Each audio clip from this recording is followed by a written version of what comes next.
મિત્રો, આજે ખૂબ જ સરસ અને હૃદયસ્પર્શી એક ઘટના આપની સમક્ષ લઈને આવ્યો છું. અંત સુધી સાંભળતા જ આપનું હૈયું ભરાઈ આવશે. થોડો કિંમતી સમય કાઢી અને અંત સુધી જરૂરથી આ વિડીયોને સાંભળજો. બાપુજી પોતાની પતરાની પેટીમાં ધીમે ધીમે સામાન ભરી રહ્યા હતા. ઘરમાં આજે અજીબ સન્નાટો હતો. મારી એમને મદદ કરવાની જરા પણ હિંમત નહોતી ચાલી રહી. જીયા રસોડામાં રસોઈ બનાવી રહી હતી. મારી અને બાપુજીની આંખ જોઈને કોઈ પણ કહી શકે કે અમારા બંનેમાંથી રાત્રે કોઈ સૂઈ શક્યું નહોતું. નિર્ણય મારો જ હતો અને હું બહુ મોટી ભૂલ કરી રહ્યો હોઉં એવું લાગી રહ્યું હતું. બાપુજીએ મારી સામે જોયું અને મારું દર્દ કળી ગયા હોય એમ કહ્યું કે દીકરા, ફિકર ના કર, તારો અને જીયાનો નિર્ણય સાચો જ છે. વૃદ્ધાશ્રમમાં હું મારી ઉંમરના વૃદ્ધો સાથે રહીશ. ત્યાં મારું ધ્યાન રાખવાવાળા પણ ઘણા હશે. તારી ચિંતા થોડી ઓછી થશે. તમે બંનેએ મારા માટે ઘણું કર્યું છે.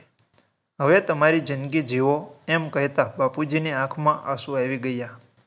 સાથે એક ડૂસકું લેવાઈ ગયું. મારા માટે ત્યાં ઊભું રહેવું ભારે પડી રહ્યું હતું. માટે હું બહાર નીકળવા લાગ્યો. ત્યાં પિતાજીએ કહ્યું, બેટા, તારી બાનો ફોટો જરા ઉતારી દેને. હું લઈ જવા માગું છું. ફોટો ઉતારતી વખતે હું બાની આંખોમાં આંખો ન મેળવી શક્યો. હું જાણે મારી જ નજરમાંથી ઉતરી રહ્યો હોય એવું લાગી રહ્યું હતું. કારણ કે છેલ્લી ઘડીએ બાએ ફક્ત એટલું માગેલું કે બાપુજીનું ધ્યાન રાખજે. અને એમાં હું પાછો પડી રહ્યો હતો. બાપુજીએ એની જિંદગી દરમિયાન મારી પાછળ ઘણો ભોગ આપ્યો હતો. મને ભણાવવા માટે ગામમાં જમીન ગીરવે મૂકી હતી. બાના ઘરેણાં પણ વેચી નાખ્યા હતા. મેં શહેરમાં આ ફ્લેટ લીધો ત્યારે મેં જીદ કરીને ગામડાની બધી જ પ્રોપર્ટી વેચાવી નાખી હતી. પરંતુ આજે એ જ ઘરમાંથી હું એમને બેદખલ કરી રહ્યો હતો. જીયા થોડીક મોડર્ન ખ્યાલની હતી. અમારી ઓળખાણ કોલેજ દરમિયાન થઈ હતી. બાપુજી શરૂઆતમાં અમારા સંબંધની વિરુદ્ધ હતા.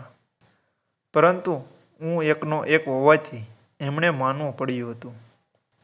બાપુજી થોડા જૂનવાણી વિચારોના હોવાથી અને જીયા થોડી મોડર્ન વિચારોની હોવાથી નાના નાના મતભેદ થતા હતા. જેથી જીયાના મનમાં પણ બા અને બાપુજી પ્રત્યે થોડી લાગણી હોય એવું મને લાગતું હતું. બાના ગયા બાદ બાપુજી ઘણા એકલા પડી ગયા હતા. હું અને જીયા આ કારણે ક્યાંય જઈ શકતા નહોતા.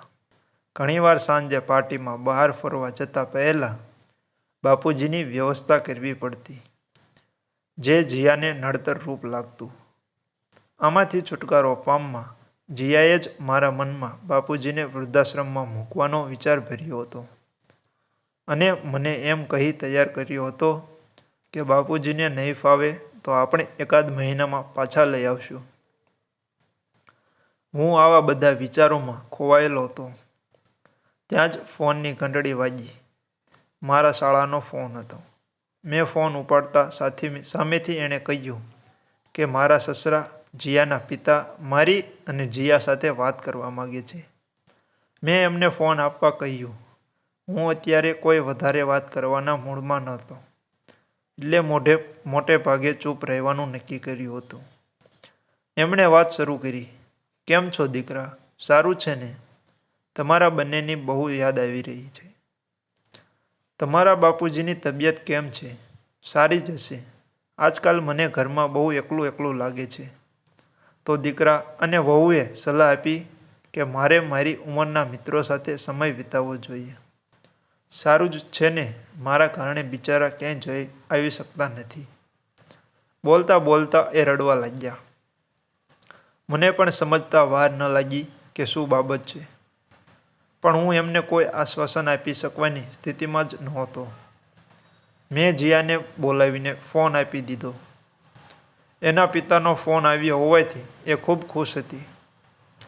પરંતુ બીજી જ પળે એના ચહેરાનો રંગ ઉડી ગયો.